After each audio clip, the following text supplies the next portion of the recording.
Moral Science Subject, Chapter 8, Sacrifice, Balidan. Once upon a time, there lived three young friends. One of them was Prince. He was the youngest son of the king. The second son was the king's minister. The third one was son of the rich merchant. एक समय की बात है कि तीन दोस्त थे, जिसमें एक था राजकुमार जो कि राजा का सबसे छोटा बेटा था, दूसरा था मंत्री का बेटा और तीसरा था एक धनी व्यापारी का बेटा। तीनों ही हमेशा साथ रहते और तीनों का स्वभाव आलसी था। ना वो उनको पढ़ने में इंटरेस्ट था, ना किसी काम करने में इंटरेस्ट था। तो राजा ने एक दिन कहा कि तुम ये जो आलस की आदत है उसे छोड़ दो, अदरवाइज मैं तुम्हें महल से काफी दूर जाकर रखाऊंगा। ऐसे ही मिनिस्टर ने मंत्री ने भी अपने बेटे से कहा और अमीर व्यापारी ने भी अपने बेटे से कहा। तो तीनों मिले और इस सिचुएशन के बारे में सोचा। तो उन्होंने एक प्लान किया कि एक पहाड़ी है और जहां पर बहुत से जेम्स, महंगे महंगे पत्थर मिलते हैं। कुछ पत्थर हम लेके आते हैं और यहाँ पर बेचकर हम अमीर हो जाएंगे, तो हमारे पास काफी पैसे हो जाएंगे और हमारे पेरेंट्स भी काफी खुश हो जाएंगे। यह सोचकर तीनों चल दिए। नदी पार करके बीच में एक घना जंगल मिला। उस जंगल को भी पार करते हुए वो उस माउंटेन पर पहुंचे और उन्होंने ढेर सारे प्रेशियस जेम्स, महंगे स्टोन्स ले लिए।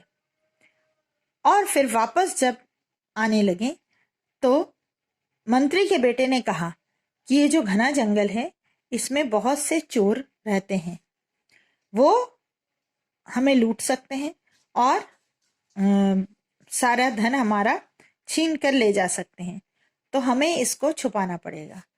तो उन्हें आइडिया ये आया कि वो सारे जो पत्थर है, महंगे पत्थर, वो निगल जाएं। पेट में रहेगा तो ना उन्हें दिखेगा ना समझ में आएगा, बाद में वो शहर में जाके जैसे भी ऑपरेशन वगैरह करा के निकाल सकते हैं। ये प्लानिंग एक चोर सुन रहा था। उसने सोचा कि इनके साथ हो लेते हैं और मौका मिलते ही इनको मारकर मैं पेट से सारे स्टोन्स निकाल लूंगा। ऐसा उसने सोचा और तब तक ये दोस्त पत्थर निगल चुके थे।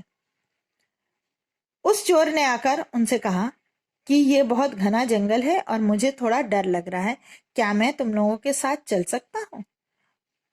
उन तीनों दोस्तों को कोई ऑब्जेक्शन नहीं था, वो चल दिए उसको भी लेकर। बीच में एक गांव पड़ता था।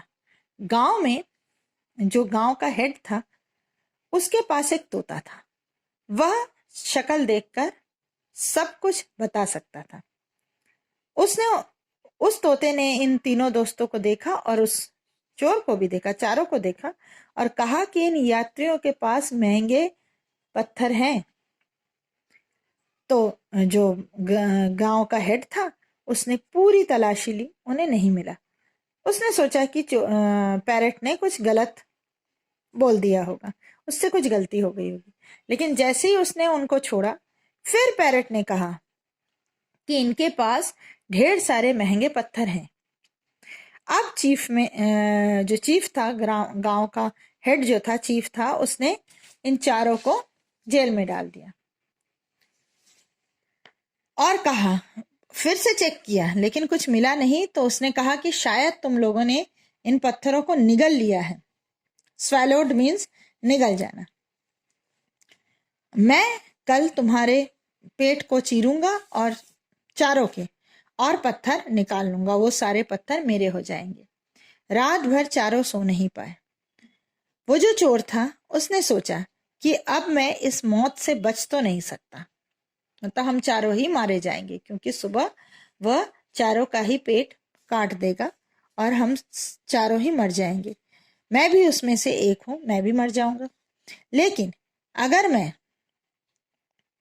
अपना पेट, मतलब अपनी जान इनके लिए देता हूं, तो ये बच जाएंगे, क्योंकि मेरे पेट में तो वो महंगे पत्थर नहीं है। मन ही मन उसने सोचा कि मैं अपना पेट स्लिट मतलब फड़वाने के लिए बोल देता हूँ। सुबह हुई, उसने कहा कि देखिए, हम लोगों के पास पत्थर तो नहीं है, हाँ आप ये प्रॉमिस करिए कि आप मेरा पेट काटेंगे और अगर उसमें पत्थर नहीं निकला तो आप इन तीनों को छोड़ देंगे।